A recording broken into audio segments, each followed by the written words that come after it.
This is a 20-minute stillness meditation, and this can be on the challenging side. So if it is your first time doing stillness meditation, you might try one of the shorter ones. I have a 10-minute and a 15-minute version, but if you're up for the challenge, it's excellent training for us as writers, because the act of writing any story requires us to dive into emotions that are uncomfortable, and emotional discomfort is very closely wired to physical discomfort in our brains. So if we can train ourselves to sit with minor physical discomforts by sitting perfectly still, we can train ourselves to have a higher tolerance for emotional discomfort, which makes it easier for us to write emotionally difficult scenes. So if you're up for the challenge, let's go ahead and get started. The one caveat I would say is we are practicing mild discomfort. If you find yourself edging into pain, please take care of yourself. Adjust your posture or end the meditation, whatever is right for you. You're not serving anyone by pushing through pain. There's no gold medal for being the best meditator. And what will happen is that you will, even if it's only subconsciously, not want to meditate again if it's a painful process. So be gentle with yourself. Let's go ahead and get started.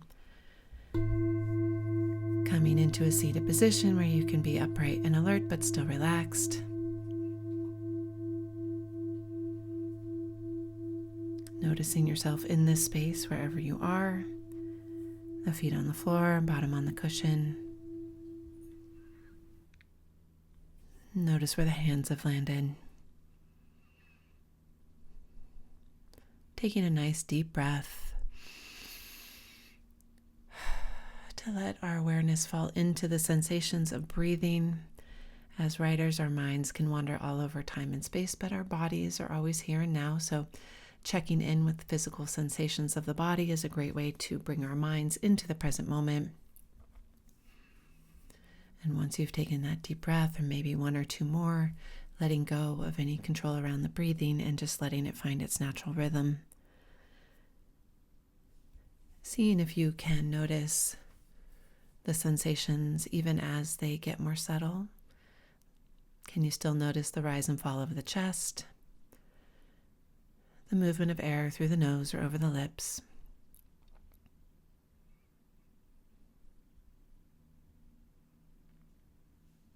And then widening that awareness to take in whatever else might be true for you today in your body.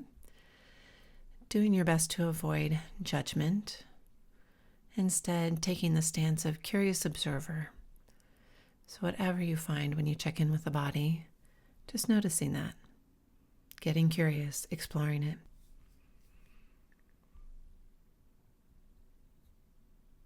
And then however you find yourself today, bringing in a bit of gratitude. Even if things aren't perfect in our bodies, and when are they ever perfect, really? We can still be grateful for everything that is good enough. Everything that is good enough to allow you to take this time for yourselves in meditation, take time for your writing.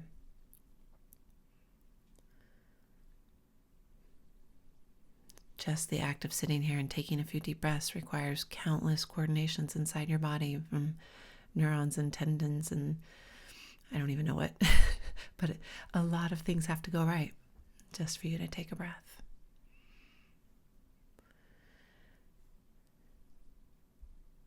And then if there's anyone or anything you'd like to include in your gratitude practice, bringing them to mind. It could be as easy as a cup of tea or coffee, or maybe someone who supports you in your writing. A good book. Taking a moment to revel in gratitude. We have so much to be grateful for, truly.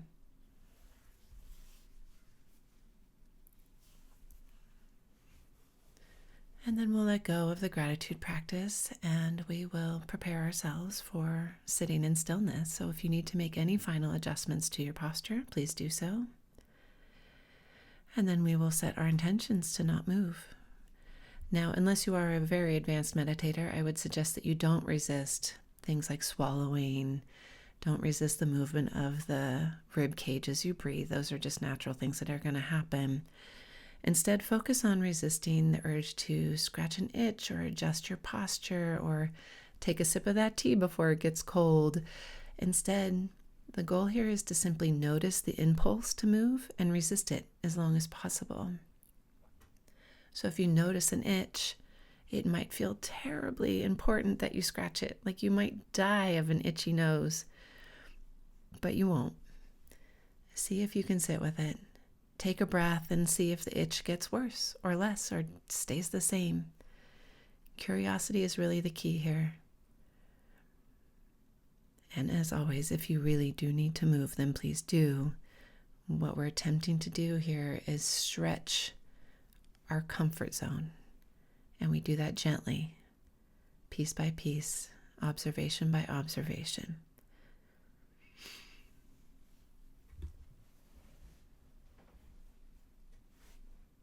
The easiest way to keep your mind settled is to have an anchor. So it is helpful if you choose an anchor to settle your mind on. It can be the breath if that's comfortable. You can listen to the sounds in the room, waiting patiently for each sound to rise and pass away.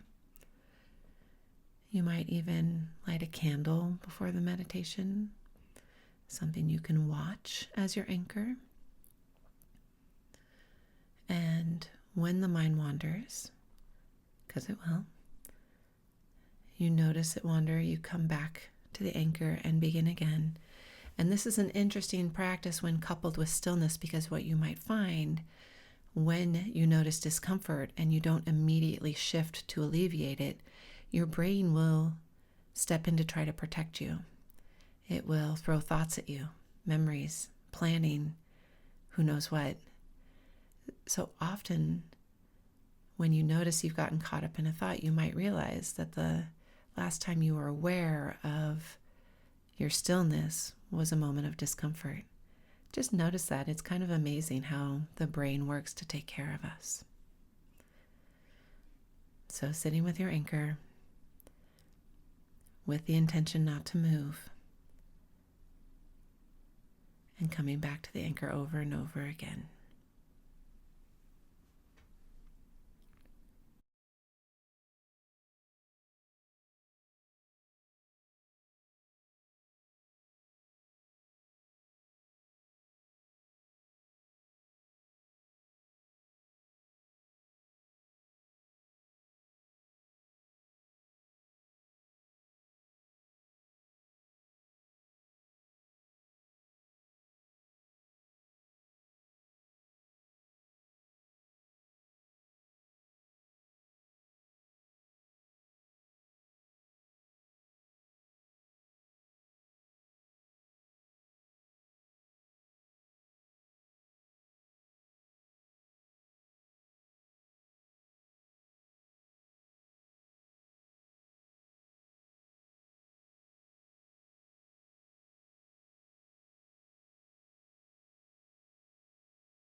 Check in with your mind. Notice if it's wandered off with a thought, and if so, can you trace back to some discomfort right before the thoughts came? You may not. That's okay. It's just a point of curiosity. When you notice your mind has wandered, just let that thought go. Come back to the anchor. Begin again with our intentions to sit still.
Again, check in with your mind.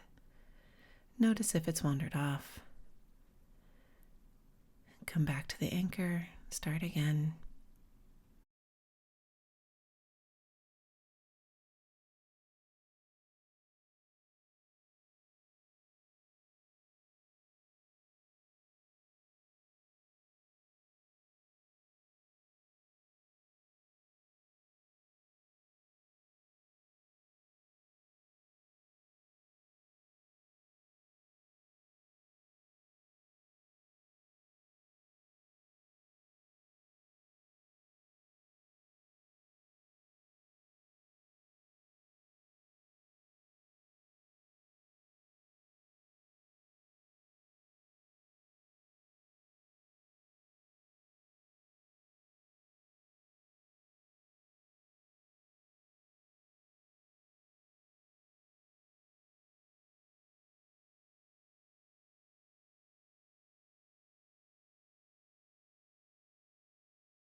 As we come to the end of our meditation here, go ahead and take one more nice deep breath to bring some movement back into the body. The rise and fall of the shoulders, the expansion of the rib cage, maybe wiggling the fingers a little bit to gently re-engage with movement. And when you're ready, opening your eyes and turning towards your writing.